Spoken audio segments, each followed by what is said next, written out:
नमस्ते, केदार सीकर सनातन संस्कार चैनल में आपका सहर्ष स्वागत है। आज हम सुनने वाले हैं BGH 032 भगवद गीता हिंदी भाष्य वाचन भाग क्रमांक 32। पिछले 31वें भाग में हमने भगवद गीता के अध्याय क्रमांक 4 ज्ञान कर्म संन्यास योग के 32वें श्लोक तक पूर्ण किया था। अभी इस 32वें भाग में हम 33वें श्लोक से आरंभ कर रहे हैं। प्रत्यक्ष पुस्तक वाचन आरंभ करने से पहले आपको प्रार्थना कि कृपया यह वीडियो अंत तक देखिएगा। थोड़ा सा समय निकालकर यह वीडियो और इस उपक्रम के सारे, इसके पहले के और इसके आगे आने वाले सारे वीडियो पुनः देखते रहिएगा। ये आपसे प्रार्थना है, क्योंकि इस उपक्रम से और इस वीडियो से आपको भगवद गीता का, वेदों का, शास्त्रों का, पुराणों का सखोल ज्ञान मिलने वाला है। तो इसलिए आपसे प्रार्थना है, यह यदि आपने इसके पहले के इस उपक्रम के सारे वीडियो नहीं सुने रहेंगे तो आपसे प्रार्थना है कि कृपया हमारे चैनल पर प्लेलिस्ट सेक्शन में जाइए। वहां पर आपको यह भगवद गीता हिंदी भाष्य वाचन नाम का यह प्लेलिस्ट मिल जाएगा। इस प्लेलिस्ट में आपको पहले भाग से लेकर 32वें भाग तक सारे भाग मिल जाएंगे, तथा इसके आगे आने वाले भी जितने भी इस उपक्रम के वीडियो हो जाएंगे पुस्तक अंत तक, पुस्तक समाप्त होने तक, वो सारे भाग इसी प्लेलिस्ट में ऐड होने वाले हैं। तो इस प्लेलिस्ट का अवश्य लाभ उठाइएगा, ये भी आपसे प्रार्थना है। तो हमारी नित्य पद्धति के अनुसार आइए पुस्तक वाचन आरंभ करने से पहले परमात्मा का ध्यान करते हैं। ओम श्री परमात्मने नमः। त्वमेव माता च पिता त्वमेव, त्वमेव बंधुश्च सखा त्वमेव, त्वमेव विद्या द्रविणं त्वमेव, त्वमेव सर्वं मम देव देव। ओम श्री परमात्मने नमः। अभी हम पुस्तक के पृष्ठ क्रमांक 277 पे है और हमें पढ़ना है भगवद गीता अध्याय क्रमांक 4 ज्ञान कर्म संन्यास योग श्लोक क्रमांक 33 का संबंध।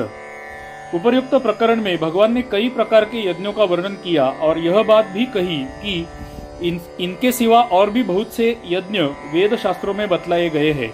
इसलिए यहाँ यह जिज्ञासा होती है कि उन यज्ञों में से कौन सा यज्ञ श्रेष्ठ है। इस पर भगवान कहते हैं 33वें श्लोक में, अभी यज्ञों में सर्वश्रेष्ठ यज्ञ कौन सा है, इसका उत्तर भगवान हमें स्वयं दे रहे हैं 33वें श्लोक में। आइए 33वां श्लोक पढ़ते हैं। श्रेयान् द्रव्यमयाद्यज्ञात् ज्ञान यज्ञः परन्तप, सर्वकर्माखिलं पार्थ ज्ञाने परिसमाप्यते। अर्थ देखते हैं 33वें श्लोक का।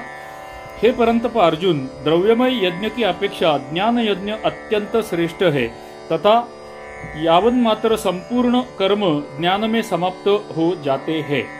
33वें श्लोक का पहला प्रश्न, यहाँ द्रव्यमय यज्ञ किस यज्ञ का वाचक है और ज्ञान यज्ञ किस यज्ञ का, तथा द्रव्यमय यज्ञ की अपेक्षा ज्ञान यज्ञ को श्रेष्ठ बतलाने का क्या अभिप्राय है। उत्तर, जिस यज्ञ में द्रव्य की अर्थात सांसारिक वस्तु की प्रधानता हो उसे द्रव्यमय यज्ञ कहते हैं।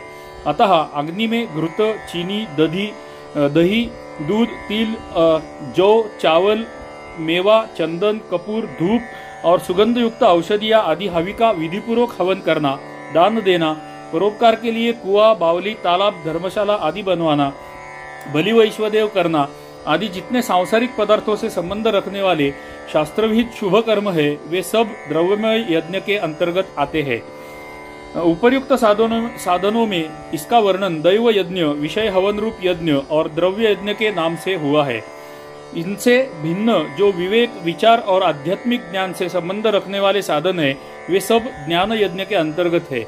यहाँ द्रव्यमय यज्ञ से ज्ञान यज्ञ को श्रेष्ठ बतलाकर भगवान ने यह भाव दिखलाया है कि यदि कोई साधक अपने अधिकार के अनुसार शास्त्रविहित अग्निहोत्र, ब्राह्मण भोजन, दान आदि शुभ कर्मों का अनुष्ठान न करके केवल आत्मसंयम, शास्त्राध्ययन, तत्व विचार और योग साधन आदि विवेक विज्ञान संबंधी शुभ कर्मों से किसी एक का भी अनुष्ठान करता है, तो यह नहीं समझना चाहिए कि वह शुभ कर्मों का त्यागी है, बल्कि यह समझना चाहिए कि वह उनकी अपेक्षा भी श्रेष्ठ कार्य कर रहा है। क्योंकि द्रव्य यज्ञ भी ममता, आसक्ति और फलेच्छा का त्याग कर ज्ञानपूर्वक किए जाने पर ही मुक्ति का हेतु होता है, नहीं तो उल्टा कथन बंधन का हेतु बन जाता है। और उपर्युक्त साधनों में लगे हुए मनुष्य तो स्वरूप से भी विषयों का त्याग करते हैं, उनके कार्यों में हिंसादि दोष स्वरूप से भी नहीं है, इससे भी वे उत्तम है। यथार्थ ज्ञान यानी कि तत्व ज्ञान की प्राप्ति में भाव की प्रधानता है, सांसारिक वस्तुओं की विस्तार की नहीं। इसलिए यहाँ द्रव्यमय यज्ञ की अपेक्षा ज्ञान यज्ञ को श्रेष्ठ बतलाया गया है। अगला प्रश्न, यहाँ अखिलम और सर्वम विशेषण के साथ कर्म पद किसका वाचक है और यावत मात्र संपूर्ण कर्म ज्ञान में समाप्त हो जाते हैं, इस कथन का क्या अभिप्राय है? उत्तर, उपर्युक्त प्रकरण में जितने प्रकार के साधन रूप कर्म बतलाए गए हैं तथा इनके सिवा और भी जितने शुभ कर्म रूप यज्ञ वेद शास्त्रों में वर्णित है, उन सबका वाचक यहाँ अखिलम और सर्वम विशेषणों के सहित कर्म पद है। अतः यावन मात्र संपूर्ण कर्म ज्ञान में समाप्त हो जाते हैं। इस कथन से भगवान ने यह भाव दिखलाया है कि इन समस्त साधनों का बड़े से बड़ा फल परमात्मा का यथार्थ ज्ञान प्राप्त करा देना है। जिसको यथार्थ ज्ञान द्वारा परमात्मा की प्राप्ति हो जाती है, उसे कुछ भी प्राप्त होना शेष नहीं रहता। अगला प्रश्न, इस श्लोक में आए हुए ज्ञान यज्ञ और ज्ञान, इन दोनों शब्दों का एक ही अर्थ है या अलग अलग या भिन्न भिन्न? उत्तर, दोनों का अर्थ एक नहीं है। ज्ञान यज्ञ शब्द तो यथार्थ ज्ञान प्राप्ति के लिए किए जाने वाले विवेक, विचार और संयम प्रदान साधनों का वाचक है तथा ज्ञान शब्द समस्त साधनों के फलरूप परमात्मा के यथार्थ ज्ञान यानी कि तत्व ज्ञान का वाचक है। इस प्रकार दोनों के अर्थ में भेद है। आगे आता है 34वें श्लोक का संबंध। इस प्रकार ज्ञान यज्ञ की और उसके फलरूप ज्ञान की प्रशंसा करके अब भगवान 2 श्लोकों में ज्ञान को प्राप्त करने के लिए अर्जुन को आज्ञा देते हुए उसकी प्राप्ति का मार्ग और उसका फल बतलाते हैं। तो ज्ञान प्राप्ति का मार्ग और उसका फल अभी भगवान हमें अगले 2 श्लोकों में बताने वाले हैं। आगे आता है 34वां श्लोक। तद्विद्धि प्रणिपातेन परिप्रश्नेन सेवया उपदेक्षन्ति ते ज्ञानम ज्ञानिनस्तत्वदर्शिनः। अर्थ देखते हैं 34वें श्लोक का। उस ज्ञान की तू तत्वदर्शी ज्ञानियों के पास जाकर समझ, उनको भली भांति दंडवत प्रणाम करने से, उनकी सेवा करने से और कपट छोड़कर सरलता पूर्वक प्रश्न करने से वे परमात्मा तत्व को भली भांति जानने वाली ज्ञानी महात्मा तुझे इस तत्व ज्ञान का उपदेश करेंगे। पहला प्रश्न 34वें श्लोक के विषय में, यहाँ तत्पद किसका वाचक है? उत्तर, समस्त साधनों के फलरूप जिस तत्वज्ञान की पूर्व श्लोक में प्रशंसा की गई है और जो परमात्मा के स्वरूप का यथार्थ ज्ञान है, उसका वाचक यहाँ तत्पद है। अगला प्रश्न, उस ज्ञान को जानने के लिए कहने का क्या भाव है? उत्तर, इससे भगवान ने यह भाव दिखलाया है कि परमात्मा के यथार्थ तत्व को बिना जाने मनुष्य जन्म मरण रूप कर्म बंधन से नहीं छूट सकता, अतः उसे अवश्य जान लेना चाहिए। अगला प्रश्न, यह तत्वदर्शी ज्ञानियों से ज्ञान को जानने के लिए कहने का क्या अभिप्राय है?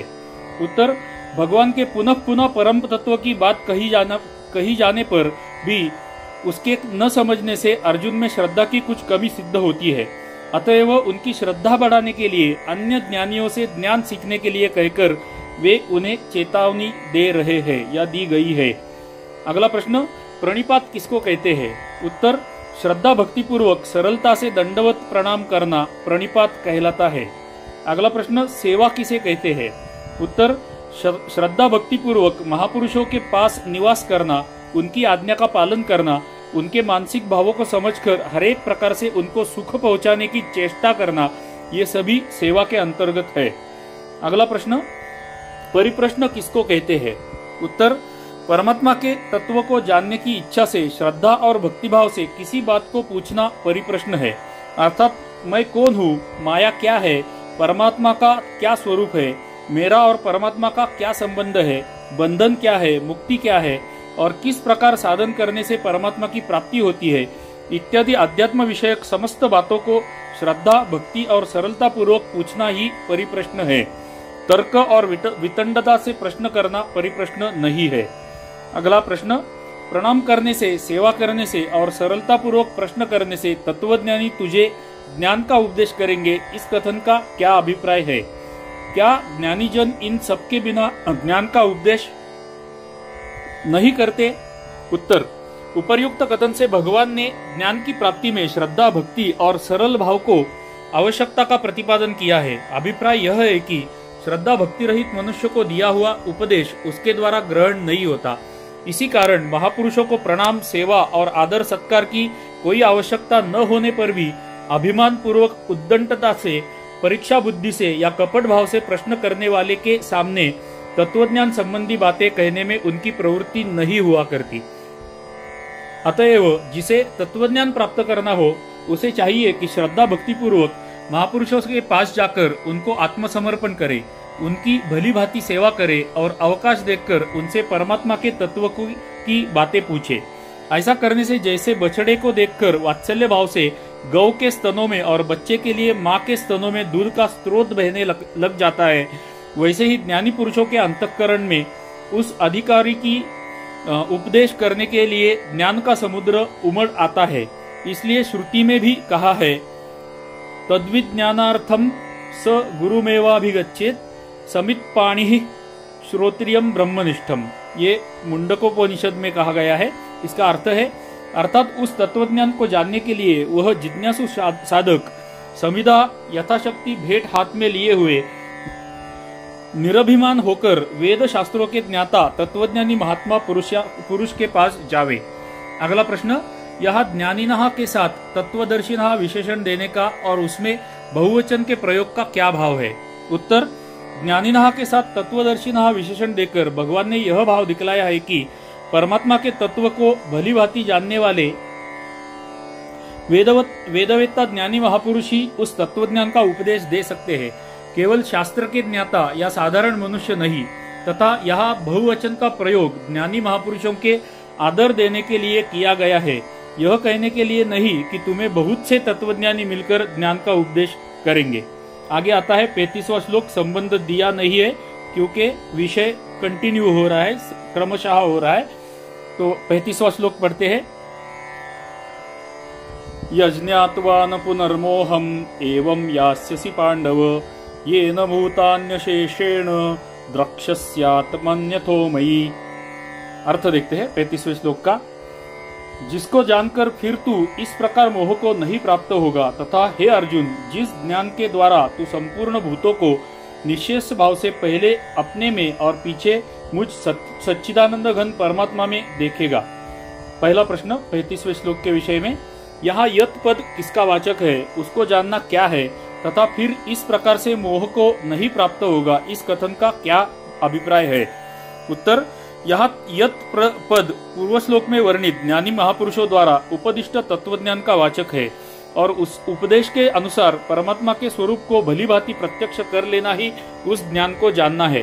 तथा फिर इस प्रकार से मोह को नहीं प्राप्त होगा, इस कथन से भगवान ने यह भाव दिखलाया है कि इस समय तुम जिस प्रकार मोह के वश होकर शोक में निमग्न हो रहे हो, महापुरुषों द्वारा उपदिष्ट ज्ञान के अनुसार परमात्मा का साक्षात कर लेने के बाद पुनः तुम इस प्रकार के मोह को नहीं प्राप्त होोगे।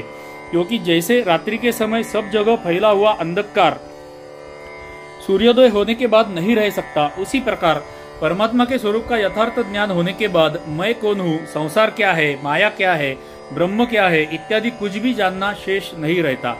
फलतः शरीर को आत्मा समझकर उससे संबंध रखने वाले प्राणियों में और पदार्थों में ममता करना, शरीर की उत्पत्ति विनाश से आत्मा का जन्म मरण समझकर उन सबके संयोग वियोग में सुखी दुखी होना तथा अन्य किसी भी निमित्त से राग द्वेष और हर्ष शोक करना आदि मोहजनित विकार जरा भी नहीं हो सकते। लौकिक सूर्य तो उदय होकर अस्त भी होता है और उसके अस्त होने पर फिर अंधकार हो जाता है, परंतु यह ज्ञान सूर्य एक बार उदय होने पर फिर कभी अस्त होता ही नहीं। परमात्मा का यह तत्वज्ञान नित्य और अचल है, इसका कभी अभाव नहीं होता। इस कारण परमात्मा का तत्वज्ञान होने के बाद फिर मोह की उत्पत्ति हो ही नहीं सकती। श्रुति कहती है, यस्मिन् सर्वाणि भूतान्यात् मय्वा भूद्विजानतः तत्र को मोह कशोक एकत्वम अनुपश्यतः।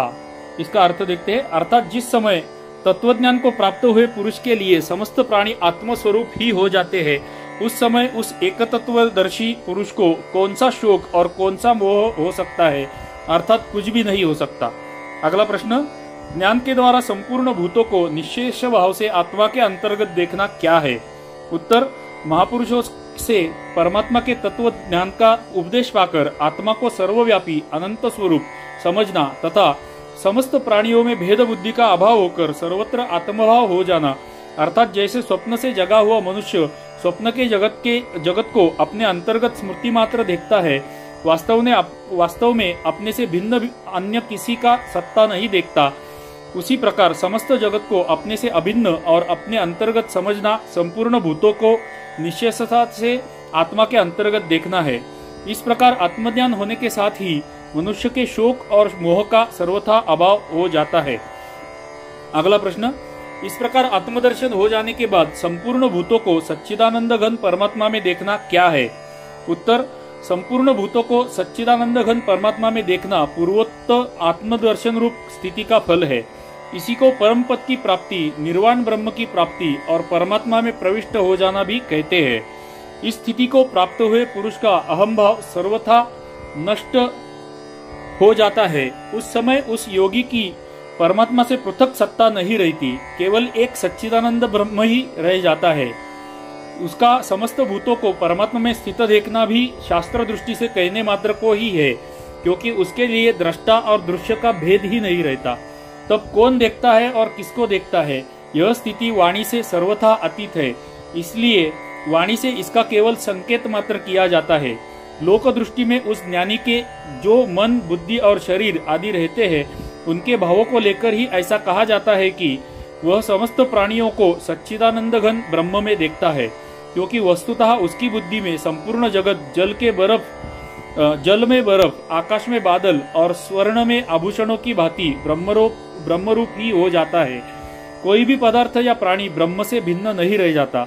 छठे अध्याय के 27वें श्लोक में जो योगी का ब्रह्मभूत हो जाना तथा 29वें श्लोक में योग युक्तात्मा और सर्वत्र समदर्शी योगी का जो सब भूतों को आत्मा में स्थित देखना और सब भूतों में आत्मा को स्थित देखना बतलाया गया है, वह तो यहाँ द्रक्षसी आत्मनि से बतलाई हुई पहली स्थिति है।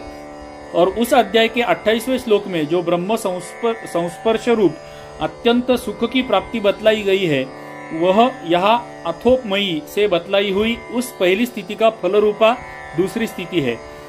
थोड़ा सा कठिन है विषय समझने के लिए, किंतु आपने यदि वीडियो बार बार देखा सुना तो कुछ समझ में आने की संभावना है।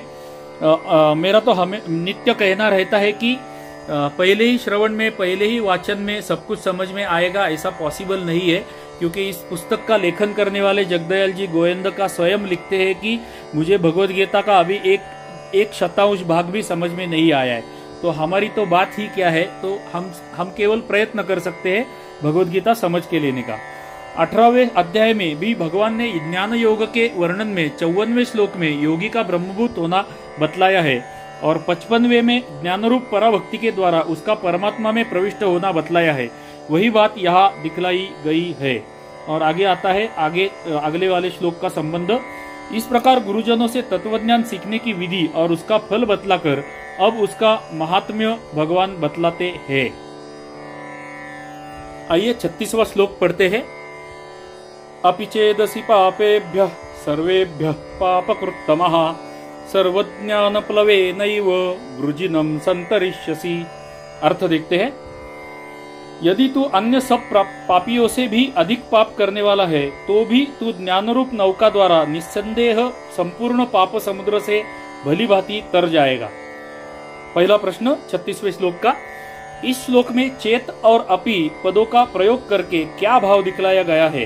उत्तर, इन पदों के प्रयोग से भगवान ने अर्जुन को यह बतलाया है कि तुम वास्तव में पापी नहीं हो, तुम तो दैवी संपदा के लक्षणों से युक्त तथा मेरे प्रिय भक्त और सखा हो। तुम्हारे अंदर पाप कैसे रह सकते हैं? परंतु इस ज्ञान का इतना प्रभाव और महात्म्य है कि यदि तुम अधिक से अधिक पापकर्मी हो तो भी तुम इस ज्ञानरूप नौका के द्वारा उन समुद्र के समान अथाह पापों से भी अनायास तर सकते हो। बड़े से बड़े पाप तुम्हें भी अटका नहीं सकते।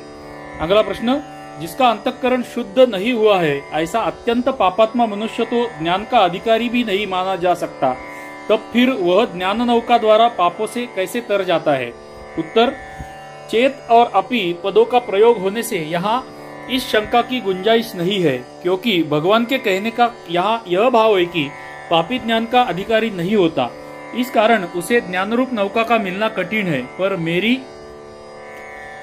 कृपा से, महापुरुषों की दया से किसी भी कारण से यदि उसे ज्ञान प्राप्त हो जाए तो फिर वह चाहे कितना भी बड़ा पापी क्यों न हो, उसका तत्काल ही पापों से उद्धार हो जाता है। अगला प्रश्न, यहाँ पापों से तरने की बात कहने का क्या भाव है? क्योंकि सकाम भाव से किए हुए पुण्य कर्म भी तो मनुष्य को बांधने वाले हैं। उत्तर, पुण्य कर्म भी सकाम भाव से किए जाने पर बंधन के हेतु होते हैं। अतः समस्त कर्म बंधनों से सर्वथा छूटने पर ही समस्त पापों से तर जाता है। यह ठीक ही है, परंतु पुण्य कर्मों का त्याग करने में तो मनुष्य स्वतंत्र है ही। उनके फल का त्याग तो वह जब चाहे तभी कर सकता है, परंतु ज्ञान के बिना पापों से तर जाना उसके हाथ की बात नहीं है। इसलिए पापों से तरना कह देने से पुण्य कर्मों के बंधन से मुक्त होने की बात उसके अंतर्गत ही आ जाती है। अगला प्रश्न, ज्ञानरूप नौका के द्वारा संपूर्ण पाप समुद्र से भली भांति तर जाना क्या है? उत्तर, जिस प्रकार नौका में बैठकर मनुष्य अगाध जल राशि पर तैरता हुआ उसके पार चला जाता है, उसी प्रकार ज्ञान में स्थित होकर ज्ञान के द्वारा अपने को सर्वथा संसार के असंग, निर्विकार, नित्य और अनंत समझकर पहले के अनेक जन्मों में तथा इस जन्म में किए हुए समस्त पाप समुदाय को जो अतिक्रमण कर जाना है, अर्थात समस्त कर्मबंधनों से सदा के लिए सर्वथा मुक्त हो जाना है, यही ज्ञान रूप नौका के द्वारा संपूर्ण पाप समुदाय से भली भांति तर जाना है। अगला प्रश्न, इस श्लोक में एव पद का क्या भाव है? उत्तर, एव पद यहाँ निश्चय के अर्थ में है। उसका भाव यह है कि काठ की नौका में बैठकर जल राशि पर तैरने वाला मनुष्य तो कदाचित उस नौका के टूट जाने से या उसमें छेद हो जाने अथवा तूफान आने से नौका के साथ ही साथ स्वयं भी जल में डूब सकता है, पर यह ज्ञानरूप नौका नित्य है। इसका अवलंबन करने वाला मनुष्य निस्संदेह पापों से तर जाता है, उसके पतन की जरा भी आशंका नहीं रहती। अगले श्लोक का संबंध, कोई भी दृष्टांत परमार्थ विषय को पूर्ण रूप से नहीं समझ सकता, उसके एक अंश की ही समझाने के लिए उपयोगी होता है। अतः वो पूर्व श्लोक में बतलाए हुए ज्ञान के महत्व को अग्नि के दृष्टांत से पुनः स्पष्ट भगवान करते हैं। और आगे आता है 37वां श्लोक, यथैधांसि समिद्धोऽग्निर्भस्मसात् कुरुतेऽर्जुन ज्ञानाग्निः सर्वकर्माणि भस्मसात् कुरुते। तथा अर्थ देखते हैं, क्योंकि हे अर्जुन, जैसे प्रज्वलित अग्नि ईंधनों को भस्ममय कर देता है, वैसे ही ज्ञानरूप अग्नि संपूर्ण कर्मों को भस्ममय कर देता है। पहला प्रश्न 37वें श्लोक का, इस श्लोक में अग्नि की उपमा देते हुए ज्ञानरूप अग्नि के द्वारा संपूर्ण कर्मों का भस्ममय किया जाना बतलाकर क्या बात कही गई है? उत्तर, इससे यह बात समझाई गई है कि जिस प्रकार प्रज्वलित अग्नि समस्त काष्ठादि ईंधन के समुदाय को भस्मरूप बनाकर उसे नष्ट कर देता है, उसी प्रकार तत्वज्ञान रूप अग्नि जितने भी शुभाशुभ कर्म है उन सबको अर्थात उनके फलरूप सुख दुख भोगों के तथा उनके कारण रूप अविद्या और ममता, अहंता, ममता, रागद्वेष आदि समस्त विकारों के सहित समस्त कर्मों को नष्ट कर देता है। श्रुति में भी कहा है, भिद्यते हृदय ग्रंथिर छिन्द्यन्ते सर्व संशयाः क्षीयन्ते चास्य कर्माणि तस्मिन् दृष्टे परावरे। मुंडकोपनिषद का संदर्भ है। अर्थात उस परावर परमात्मा का साक्षात्कार हो जाने पर इस ज्ञानी के जड़ चेतन की एकता रूप हृदय ग्रंथि का भेदन हो जाता है। जड़ देहादि में जो अज्ञान से आत्माभिमान हो रहा है उसका तथा समस्त संशयों का नाश हो जाता है। फिर परमात्मा के स्वरूप ज्ञान के विषय में किसी प्रकार का किंचित मात्र भी संशय या भ्रम नहीं रहता और समस्त कर्म फल सहित नष्ट हो जाते हैं। इस अध्याय के 19वें श्लोक में ज्ञानाग्नि दग्ध कर्माणम विशेषण से भी यही बात कही गई है। इस जन्म और जन्मांतर में किए हुए समस्त कर्म संस्कार रूप से मनुष्य के अंतःकरण में एकत्रित रहते हैं, उनका नाम संचित कर्म है। उनमें से जो वर्तमान जन्म में फल देने के लिए प्रस्तुत हो जाते हैं उनका नाम प्रारब्ध कर्म है और वर्तमान समय में किए जाने वाले कर्मों को क्रियमान कहते हैं। सुंदर पैराग्राफ है, फिर से पढ़ता हूं मैं, अत्यंत महत्वपूर्ण है। हमें बहुत आशंकाएं होती है इन विषयों में, इसलिए मैं फिर से पढ़ता हूं यह पैराग्राफ। इस जन्म और जन्मांतर में किए हुए समस्त कर्म संस्कार रूप से मनुष्य के अंतःकरण में एकत्रित रहते हैं, उनका नाम संचित कर्म है। तो इस जन्म में और पहले वाले जन्म में भी किए हुए कर्म हमारे हृदय में एकत्रित होते हैं, अंतःकरण में, हृदय में नहीं अंतःकरण में एकत्रित होते हैं, उनका नाम संचित कर्म होता है। उनमें से जो वर्तमान जन्म में फल देने के लिए प्रस्तुत हो जाते हैं उनका नाम प्रारब्ध कर्म है। तो इस जन्म के और पहले वाले जन्मों के जो कर्म इस जन्म में फल देने वाले हैं उनको अपना प्रारब्ध कहते हैं, और वर्तमान समय में किए जाने वाले कर्मों को क्रियमाण कहते हैं। उपर्युक्त तत्वज्ञान रूप अग्नि के प्रकट होते ही समस्त पूर्व संचित संस्कारों का अभाव हो जाता है। मन, बुद्धि और शरीर से आत्मा को असंग समझ लेने के कारण उन मन, इंद्रिय, शरीर आदि के साथ प्रारब्ध भोगों का संबंध होते हुए भी उन भोगों के कारण उसके अंतःकरण में हर्ष, शोक आदि विकार नहीं हो सकते। इस कारण वे भी उसके लिए नष्ट हो जाते हैं, और क्रियमाण कर्मों में उसका कर्तृत्वाभिमान तथा ममता, आसक्ति और वासना न रहने के कारण उनके संस्कार नहीं बनते। इसलिए वे कर्म वास्तव में कर्म ही नहीं है। हमें पुनः पुनः सुनने पड़ेंगे ये वीडियो, तो ही थोड़ा सा समझ में आ जाएगा। केवल 5 मिनट सुन के, 10 मिनट सुन के या एक ही बार सुन के समझ में नहीं आने वाला है, पुनः पुनः सुनना पड़ेगा। इस प्रकार उसके समस्त कर्मों का नाश हो जाता है, और जब कर्म ही नष्ट हो जाते हैं तब उनका फल तो हो ही कैसे सकता है, और बिना संचित संस्कारों के उसमें राग, द्वेष तथा हर्ष, शोक आदि विकारों की वृत्तियां भी कैसे हो सकती है। अतएव उसके समस्त विकार और समस्त कर्मफल भी कर्मों के साथ ही नष्ट हो जाते हैं। आगे आता है 38वें श्लोक का संबंध। इस प्रकार 34वें श्लोक से यहाँ तक तत्वज्ञानी महापुरुषों की सेवा आदि करके तत्वज्ञान को प्राप्त करने के लिए कहकर भगवान ने उसके फल का वर्णन करते हुए उसका महात्म्य बतलाया। इस पर यह जिज्ञासा होती है कि यह तत्वज्ञान ज्ञानी महापुरुषों से श्रवण करके विधिपूर्वक मनन और निधिध्यासनादि योग, ज्ञान योग के साधनों द्वारा ही प्राप्त किया जा सकता है, या इसकी प्राप्ति का कोई दूसरा मार्ग भी है। इस पर अगले श्लोक में पुनः उस ज्ञान की महिमा प्रकट करते हुए भगवान कर्मयोग के द्वारा भी वही ज्ञान अपने आप प्राप्त होने की बात कहते हैं। तो जो ज्ञान हमें महापुरुषों से मिल सकता है वही ज्ञान कर्मयोग से भी मिल सकता है। यह ज्ञान हमें परमेश्वर इस 38वें श्लोक में दे रहे हैं। 38वां श्लोक, न हि ज्ञानेन सदृशं पवित्रमिह विद्यते तत्स्वयं योग संसिद्ध कालेनात्मनि विन्दति। अर्थ देखते हैं। इस संसार में ज्ञान के समान पवित्र करने वाला निस्संदेह कुछ भी नहीं है। उस ज्ञान को कितने ही काल से कर्मयोग के द्वारा शुद्धांतकरण हुआ मनुष्य अपने आप ही आत्मा में पा लेता है। पहला प्रश्न 38वें श्लोक का, इस संसार में ज्ञान के समान पवित्र करने वाला निस्संदेह कुछ भी नहीं है, इस वाक्य का क्या भाव है?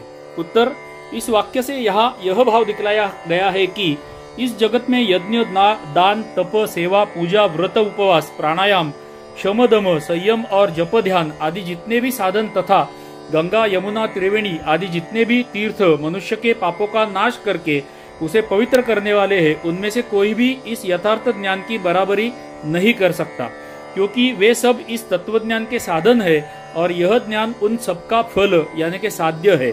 वे सब इस ज्ञान की उत्पत्ति में सहायक होने के कारण ही पवित्र माने गए हैं। इससे मनुष्य परमात्मा के यथार्थ स्वरूप को भलीभांति जान लेता है। उसमें झूठ, कपट, चोरी, जारी आदि पापों का, राग, द्वेष, हर्षशोक, अहंता, ममता आदि समस्त विकारों का और अज्ञान का सर्वथा अभाव हो जाने से वह परम पवित्र बन जाता है।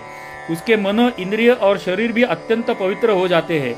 इस कारण श्रद्धा पूर्वक उस महापुरुष का दर्शन, स्पर्श, वंदन, चिंतन आदि करने वाले तथा इसके साथ वार्तालाप करने वाले दूसरे मनुष्य भी पवित्र हो जाते हैं।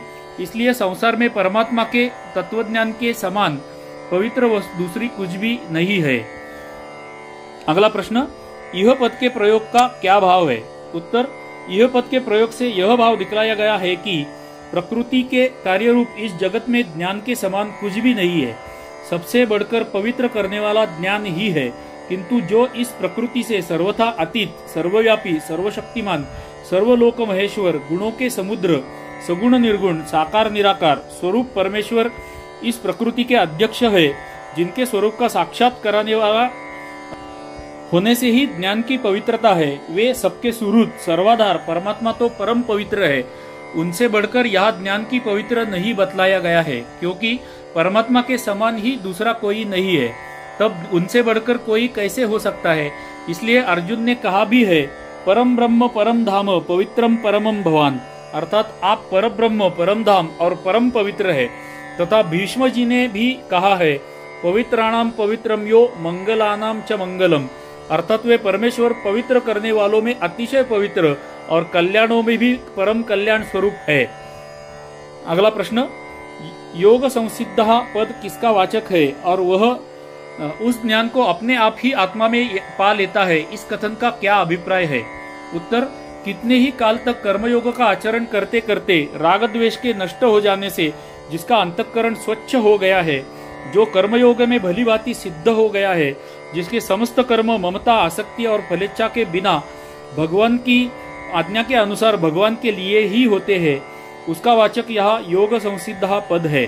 अतएव इस प्रकार योग संसिद्ध पुरुष उस ज्ञान को अपने आप आत्मा में पा लेता है। इस वाक्य से यह भाव समझना चाहिए कि जिस समय उसका साधन अपनी सीमा तक पहुंच जाता है, उसी क्षण परमेश्वर के अनुग्रह से उसके अंतःकरण में अपने आप उस ज्ञान का प्रकाश हो जाता है। अभिप्राय यह है कि उस ज्ञान की प्राप्ति के लिए उसे न तो कोई दूसरा साधन करना पड़ता है और न ज्ञान प्राप्त करने के लिए ज्ञानियों के पास निवास ही करना पड़ता है। बिना किसी दूसरे प्रकार के साधन और सहायता के केवल कर्मयोग के साधन से ही उसे वह ज्ञान भगवान की कृपा से अपने आप ही मिल जाता है। और आगे आता है 39वें श्लोक का संबंध, किंतु हमारा रिकॉर्डिंग का समय समाप्त हो गया है। यह वीडियो अंत तक देखने के लिए आपके आभार। आपसे पुनः प्रार्थना है कि यह वीडियो भी पुनः देखिएगा। इस उपक्रम के इसके पहले के सारे वीडियो जो आपको हमारे चैनल की प्लेलिस्ट भगवद गीता हिंदी भाष्य वाचन नाम के इस प्लेलिस्ट में मिलेंगे। ये सारे वीडियोस पुनः सुनते रहिएगा, देखते रहिएगा। और हमारी अंतिम प्रार्थना कि यदि हमारा यह प्रयास भगवद गीता का अध्ययन करने का प्रयास आपको अच्छा लगा रहेगा तो कृपया एक लाइक कर दीजिए, कमेंट अवश्य कर दीजिए। आपके कमेंट्स और लाइक यह वीडियो ज्यादा से ज्यादा ऑटोमेटिकली लोगों तक पहुंच जाएंगे। इसके लिए आपके कमेंट्स और लाइक्स अवश्य बनते हैं। यदि आपने हमारे केदार सीकर सनातन संस्कार चैनल के नोटिफिकेशन ऑन करके नहीं रखे हैं तो कृपया ये नोटिफिकेशन ऑन करके रखिएगा, ताकि आगे आने वाले वीडियोस के नोटिफिकेशन आपको ऑटोमेटिकली मिलते रहे। चलिए तो मिलते हैं अगले 33वें संस्करण में, जहां पर हम भगवद गीता के अध्याय क्रमांक 4 ज्ञान कर्म संन्यास योग के 39वें श्लोक से आरंभ करेंगे। तब तक के लिए आप सभी को जय श्री हरि, जय श्री हरि, जय श्री हरि। धन्यवाद।